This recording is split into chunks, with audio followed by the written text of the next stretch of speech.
durch Tragikomödie. Sie haben schon früh im Leben, nämlich mit 5 Jahren, so Ihr eigener Bericht, eine existenzielle Krise erlebt. Ich wollte von der Erde verschwinden, haben Sie damals gesagt. Sie haben das bezeichnet als ein Schlüsselerlebnis. Haben Sie eine Erklärung dafür, außer die Sie selbst gegeben haben? Vielleicht war ich ein bisschen abnorm, heißt die nämlich?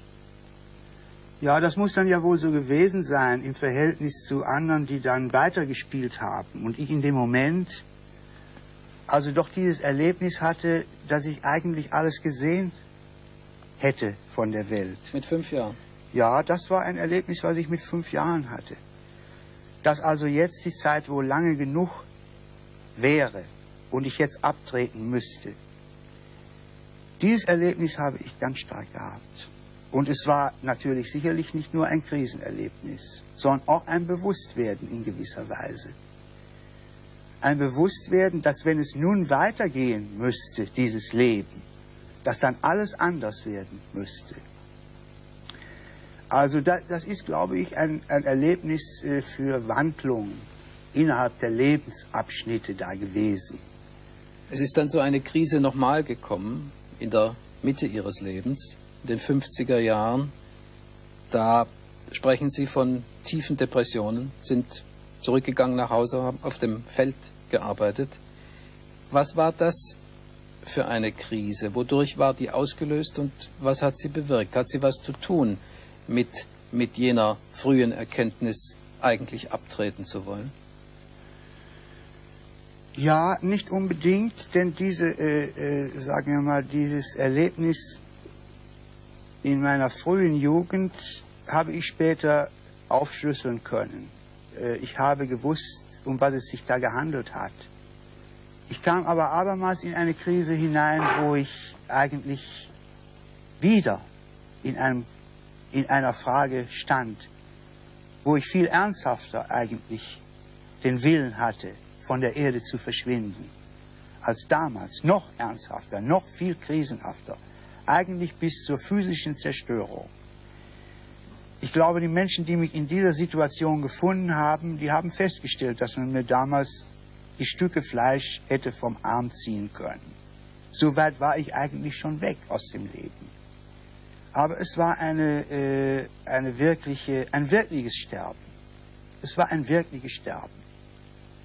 Und aus diesem Sterben habe ich dann, ja, man nennt das so schön, ich habe mich wieder erholt. Ich habe aber auch nach dieser Phase, also während dieser Feldarbeit, ganz neue Prinzipien mir gesetzt für das zukünftige Wirken. Haben Sie damals künstlerisch gearbeitet schon, wenn ich das dazwischen fragen darf? Ja, ich hatte ja davor sehr viel. Ich meine, während der Krise. Ich habe langsam begonnen, während der Krise habe ich langsam begonnen, wieder zu zeichnen. Also, wenn ich abends vom Felde nach Hause kam, habe ich gezeichnet. Und es ist also gerade die Zeit nach der akuten Krise und die darauf folgenden Jahre eine sehr fruchtbare Zeit für meine zeichnerische Arbeit gewesen. Was war die Veränderung, verzeihen Sie, ich habe Sie da unterbrochen bei diesem Gedanken, was war die Veränderung, die nach der Krise eingetreten ist und die Sie auch als notwendig erkannt haben? Ja, dass ich alles auf neue Begriffe bringen musste.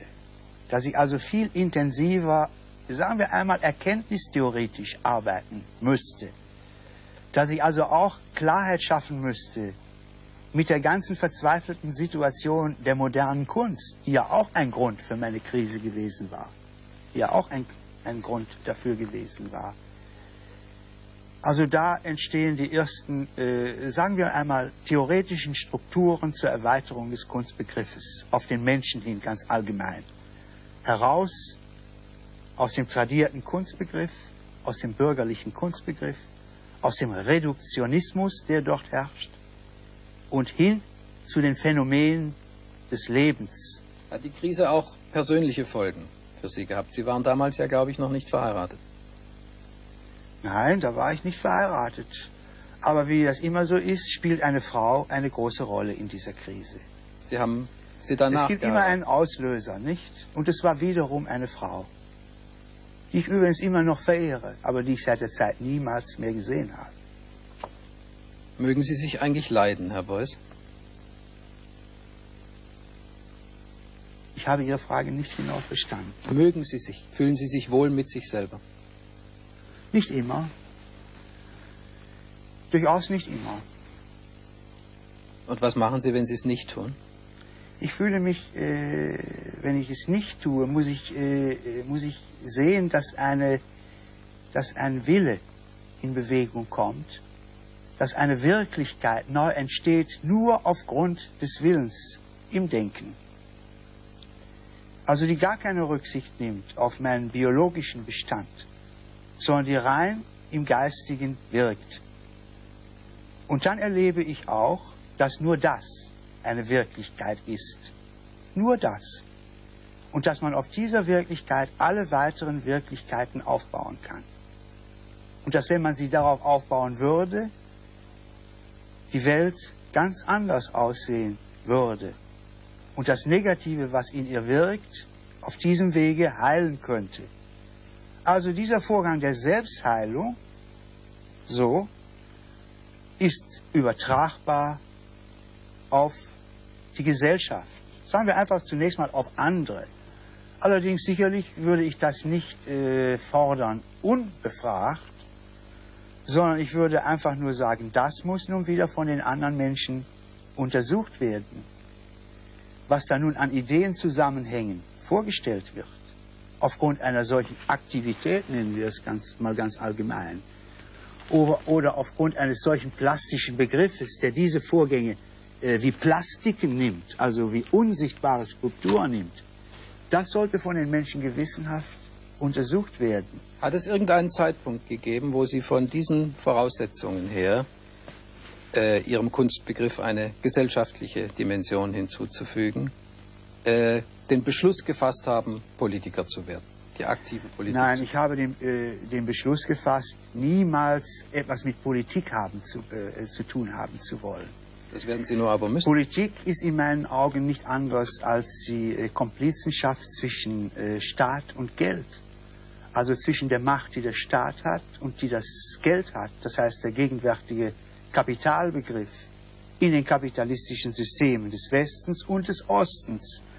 Also wollte ich ja gerade etwas anderes an die Stelle der Politik setzen, den Gestaltungsbegriff. Also sehen Sie, wie unmittelbar im Zentrum der gesellschaftlichen Frage der erweiterte Kunstbegriff und der erweiterte Begriff des Kultur- und des Gestaltens wirken sollte. Na gut. In meiner Vorstellung zunächst und bei Nachfrage und Kontrolle im Labor, in der Öffentlichkeit wird sich mit Sicherheit herausstellen, dass es eine vertretbare Methodik ist. Und bei den Grünen wollen Sie das realisieren? Das, was Sie da jetzt tun, nennen Sie das nicht Politik? Ich nenne es nicht Politik. Ich nenne es weit mehr. Ich nenne es die Rettung der Menschheit durch den Gestaltungsbegriff. Glauben Sie, dass Ihre Vorstellungen von einer Alternative, die Sie ja mal formuliert haben, irgendeine Chance haben, von den Grünen aktiviert zu werden, auch nur akzeptiert zu werden, in der ganzen Vorstellungsbreite, die da eine Rolle spielt? Wären Sie einverstanden mit der Bezeichnung Utopie? Ja, ich bin einverstanden mit der Bezeichnung Utopie, wenn man unter dieser Utopie, einen Langzeitplan versteht. Das heißt, dass man sich ein Ziel setzt und dieses systematisch verfolgt. Es muss also erst festgestellt werden, ist ein solches Ziel erstrebenswert, und das sollte man unter den Augen der Öffentlichkeit diskutieren. Das heißt, das ist das gemeinsame Denken an der Menschheitszukunft. Das sollte man sicherlich nicht alleine machen, dann hätte man sowieso keine Wirkung. Man muss es mit den anderen Menschen in einer quasi permanenten Konferenztätigkeit vollziehen. Dann setzt man sich dieses Ziel.